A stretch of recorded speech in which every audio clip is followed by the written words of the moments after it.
ព្រះគម្ពីរសុភាសិតជំពូក 9 ប្រាជ្ញាបានសង់ផ្ទះរបស់ខ្លួនរួចហើយគឺបានចាំងសសរទាំង7ស្រេចក៏បានសម្លាប់សត្វសម្រាប់ជប់លៀងព្រមទាំងលាយស្រាទំពាំងបាយជូរនិងរៀបតុស្រេចហើយ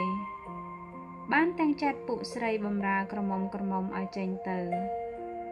ក៏ស្រែកប្រកាសនៅលើទីខ្ពស់បំផុតនៃទីក្រុងថាអ្នកណាដែលឆោតល្ងង់ចូលបែរចូលមកក្នុងទីនេះចោះឯចំណែកអ្នកណាដែលឥតមានយោបល់នោះក៏ប្រាប់ថាចូលមកបរិភោគអាហាររបស់អញហើយផឹកស្រាទំពាំងបាយជូរដែលអញបានលាយហើយ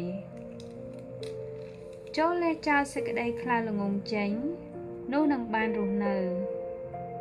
រួចឲ្យដើរក្នុងផ្លូវនៃយោបល់វិញចោះអ្នកណាប្រដៅតម្រង់ដល់មនុស្សដែលរមែងមើលងាយនោះនឹងបានតែសេចក្តីថ្មេះតេះដៀលវិញទេហើយអ្នកណាដែលបន្ទោសដល់មនុស្សអាក្រក់នោះនឹងបានប្រឡាក់ជាប់ដល់ខ្លួនហើយកុំឲ្យបន្ទោសដល់មនុស្សដែលតែងតែមើលងាយឡើយ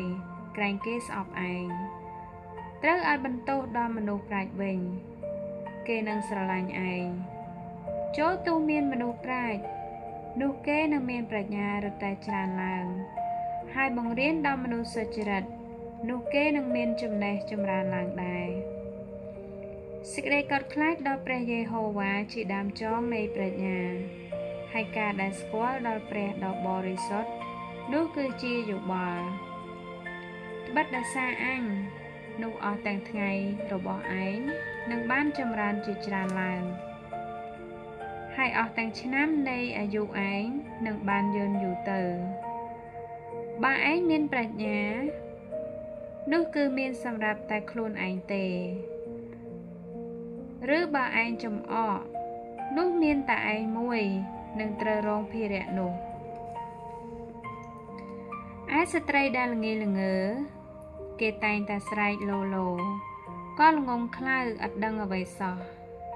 គេអង្គុយនៅមាត់ទ្វារផ្ទះរបស់ខ្លួនឬទីអង្គុយត្រង់ទីខ្ពស់នៃក្រុងដើម្បីហៅរកអស់អ្នកដែលដើរតាមទីនោះជាពួកអ្នកដែលដើរតម្រង់តាមផ្លូវទៅដោយពាក្យថាណែអ្នកណាដែលឆោតល្ងង់ចូលមកទីនេះចោះនាងនិយាយបបួលអស់អ្នកដែលគ្មានយោបល់ថាទឹកដែលលួចពីគេនោះរមែងផ្អែមឯអាហារដែលបរិភោគដោយលួចលាក់នោះក៏រមែងឆ្ងាញ់តែគេមិនដឹងថាពួកអ្នកស្លាប់មាននៅទីនោះ